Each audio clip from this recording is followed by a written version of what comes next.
Welcome back to Close Up. We're returning to the campaign trail in the 1st Congressional District, where the candidates seeking to succeed Chris Pappas now number in the double digits. In the Democratic primary, there's a strong Seacoast contingent vying for votes. We welcome back one of those contenders this morning, Carleigh of Hampton. Thanks for coming in, Carleigh. Thank you, Adam. So we're about to turn the corner into 2026. The latest polling trend lines in your primary don't offer a ton of hope yet for candidates not named Shaheen. 6 months ago when you were here, we asked you, how do you stand out? I think the question now is, how do you break out of this emerging dynamic in which Stephanie Shaheen holds a small plurality and then the rest of the field keeps chopping up the alternative vote? Yeah, that's a great question. I think one of the things that I will continue doing is what we've been doing, which is going around the district and listening. So far this last 6 months, I think I've put 9,000 miles on my car. We have gone to 40 different towns, and we've listened to people in driveways, in libraries, in coffee shops.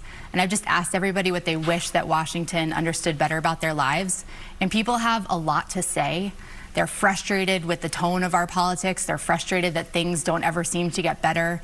And people are hopeful that things can change. And so I think continuing to do that work, bringing people together, listening to people is going to be what helps set me apart. There's a lot of time left on the calendar before next September. But I do want to revisit a decision we talked about before. You're swearing off social media. In terms of grabbing attention, this is one of the avenues that people can use these days to really pop in a given race. You said last time right here, quote, "I'm confident that people will find me and I will find them." But are you finding enough of them? And are you sort of tying one hand behind your back here with this principled stand? Yeah, I think it's definitely a risk. I appreciate that. And I think that it's paying off in the number of people, parents, millennials, who say, thank you. Thank you for giving me a reason not to have to scroll on my phone all day. Thank you for giving me an opportunity to actually lead in my community and to make a difference and to feel like I'm making real connections with real people. I think a lot of people are looking for that more than ever, and I'm happy to lead the way. I think we need leaders who are able to take principled stances, to do things that are courageous and different, and I'm happy to be the one to do that in this race. Clearly, you distrust the intentions of big tech. So I'm curious, in Congress, what would you do to shape the future of artificial intelligence? I love that question. Thank you.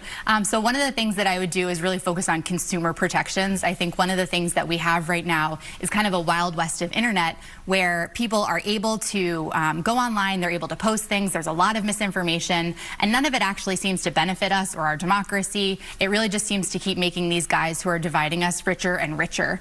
And one of the things that I would do is I would actually hold them to account. So we have Congress occasionally pull these people in for hearings, and they do it to make viral videos, and they put them online and they fundraise off of them, but they don't actually enact regulations that make kids safer. And so that's something that I would prioritize in Washington. So what in particular, though, what can be done that wouldn't run afoul of the First Amendment? Yeah, so one of the things that we could do that wouldn't run afoul of the First Amendment is really challenge the monopolies that some of these companies hold over our media consumption. I don't think that we should be getting our information from the same people who are producing it and who are benefiting from it. And so I think breaking up big tech is really the way to go with this. Right now, Senator Jeanne Shaheen is looking to negotiate a deal on the Obamacare, health insurance subsidies that were part of the subject of the government shutdown. Yeah. That original deal to end the shutdown, you were very vocal about this. You compared Senators Shaheen and Hassan to strikebreakers, scabs. Pretty intense language there. Just for doing what most people in Congress do, which is make a deal where you don't get everything. But you thought that they really erred there. Why?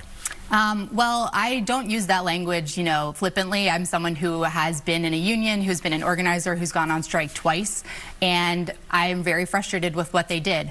I mean, think back to March when we had the opportunity to shut the government down, or we had a long runway before the end of the year when these enhanced subsidies would expire, and it was our two senators, Jeanne Shaheen and Maggie Hassan, who, for all the good things that they've done, were the ones who provided the vote for that continuing resolution. And that got us the big bad bill, which ended up with cuts to Medicaid, cuts to SNAP, incredible tax cuts for the wealthy, and nothing for the rest of us.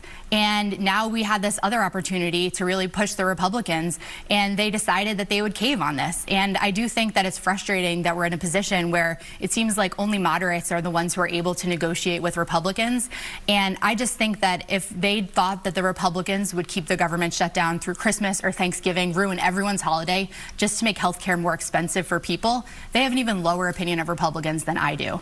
I think that our federal workers who are struggling right now, shouldn't be working without pay while our Congress people are getting paid. And I think that having those kind of incentives would have brought more people to the table and actually gotten us a deal. And yet waiting would have continued that situation, and you're kind of, it's hope and a prayer to say that they would have come to the table. In particular, on the Seacoast, you're a working class person. How do you talk to a shipyard worker and say, hey, you know what, we really need you to continue working out without pay so we can win a political argument in Washington. That seems pretty callous. Yeah, I mean, it's not a political argument, right? Like, these are real people whose real lives are at stake here. People who can't afford to pay their car payments, they can't afford to put food on the table for their kids. Like, this is my kid's soccer coach. I get it. And I would say the same thing that I've been saying. We don't have a Washington that works for working people right now. We need to put different kinds of people in office. So, wide open question here. If Democrats do regain the majority next year, what do you want to do with that power? Because there's not a lot you can do if it's a divided government, obviously. Oh, I think there's so much that we can do. I think there's really an appetite for bipartisan legislation on things like housing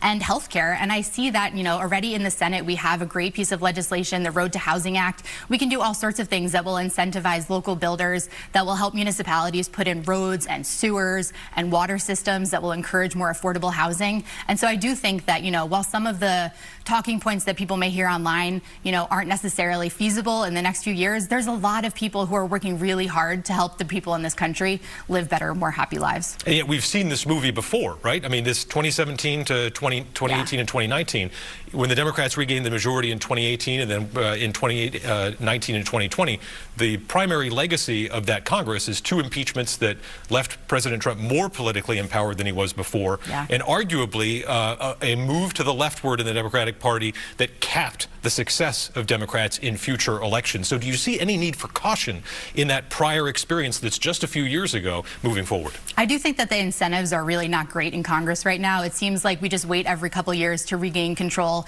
and then do whatever we want. I think that Congress needs to hold the president accountable. Like, frankly, we're in a real authoritarian moment, and it's pretty terrifying what's going on. And I do think that putting people like me into office can really help change the tone of the conversations. Like, we need to have real conversations about immigration, about healthcare, and they can't just be talking points. They can't just be like loud viral clips. They need to be thoughtful conversations about how we actually provide healthcare and comprehensive immigration reform for the American people. On the issue of immigration, this is another issue that has cost Democrats votes in recent elections. Do you ascribe to this position that anyone in the world can just show up here and be welcome? Well, I mean, that's definitely not the position that we currently have. I think that immigration, you know, what we've seen hasn't been very effective. Right now, we're in a world where immigrants are being terrorized by ICE. People are showing up masked and snatching parents away from their kids. Students are getting deported and imprisoned on their way home to visit their families for Thanksgiving or for things they're writing in the school papers. And so just looking at where we are, this is not something that the American people want to see. It's not fair. It's not right. And so I do think we need to have a conversation about what does immigration look like? What do borders look like in the 21st century, right? How do people come here? Because right now there seems to be this understanding that people can just show up and get, you know, free health care and housing and money, and that's just not true. Like, the way that you can come to the United States isn't just by knocking on the door. It's by, you know, being someone who either works for a company that will help pay for your visa because you're a skilled worker, or someone who already has family in the United States.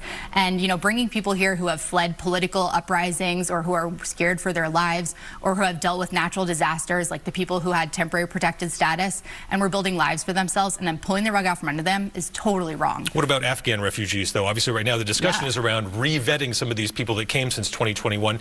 Do you think that's something that should be done? And if people are discovered to have been radicalized in some way, yet have not committed crimes, should they have to leave the country? I don't think that if you have not committed a crime, you should have to leave the country. Absolutely not. I mean, what happened with those National Guard personnel in Washington, D.C. is absolutely horrific. But I don't think we can use this as a justification or an excuse for further consolidation of power under Donald Trump.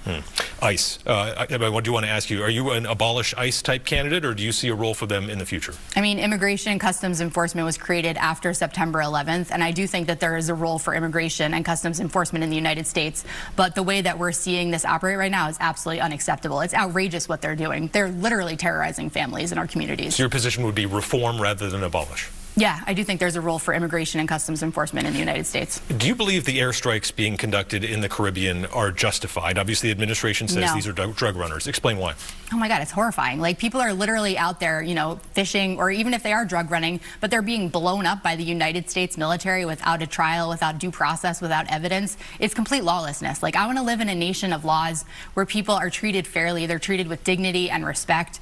And I just think that it's kind of fronting, right? We saw Donald Trump pardon the president of Honduras, who was convicted in an American court of drug crimes. And at the same time, we have these poor guys who are out there fishing, trying to make a life for themselves, and we're blowing them up. I think that's absolutely unacceptable. All right, Carleigh Barriott, we've hit our time. Thanks for joining us on Close-Up. We appreciate you being here, and we'll see you out there on the campaign trail. Thanks, Adam. Okay, and we'll be right back with Governor Carleigh talking about the issues at the top of her agenda in 2026. Stay with us.